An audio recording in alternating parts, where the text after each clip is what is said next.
Bulletin Suryapet RTC depot ప్రాంగణంలో 45 electric బస్సులను ప్రారంభించారు deputy CM Bhatti Vikramarka.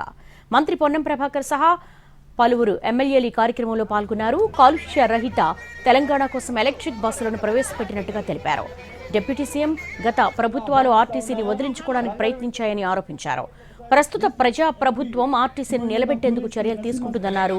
Pollution రహిత రాజధానిగా హైదరాబాద్ నుంచేందుకు ఎలక్ట్రిక్ బస్సులను ప్రవేశపెట్టినట్టుగా తెలిపారు.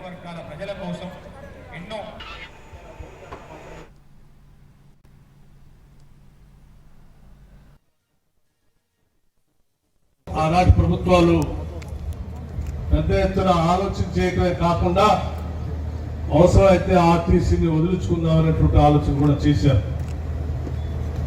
కానీ రాష్ట్రానికి, రాష్ట్ర ప్రజలకి, ముఖ్యంగా సామాన్యుల ప్రయాణానికి ఉపయోగపడేటువంటి ఈ ప్రభుత్వ రంగ సంస్థని మనం కాపాడటం మన బాధ్యత అని చెప్పి ఈనాటి ప్రజాప్రభుత్వం రాష్ట్ర ముఖ్యమంత్రి రేవంత్ రెడ్డి గారి నాయకత్వంలో యావత్ రాష్ట్ర మంత్రిమండలి మొత్తం ఆలోచన చేసి పొన్నం ప్రభాకర్ గారు చెప్పినటువంటి సూచనల్ని మంత్రివర్గంలో చర్చించి దీన్ని నిలబెట్టడానికి, ఆర్థికంగా కాపాడటానికి కూడా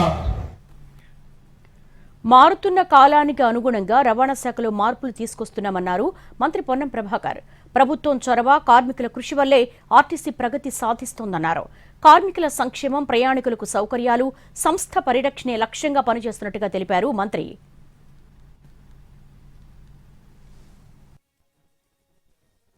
మారుతున్న కాలానికి అనుగుణంగా ప్రజలకు సౌకర్యాలను మెరుగుపరుస్తూనే కార్మికుల సంక్షేమాన్ని చూస్తూ సంస్థను పరిరక్షించుకునేటువంటి 3 నినాదాలతోటి ఆర్టీసీ ముందుకు పోయేటువంటి ఒక ప్రయత్నం చేస్తూ ఉన్నాం.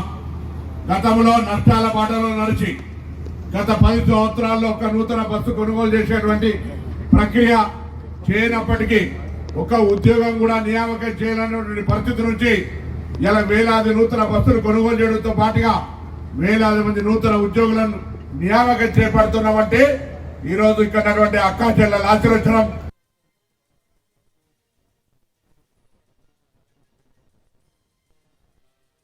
ప్రజలకు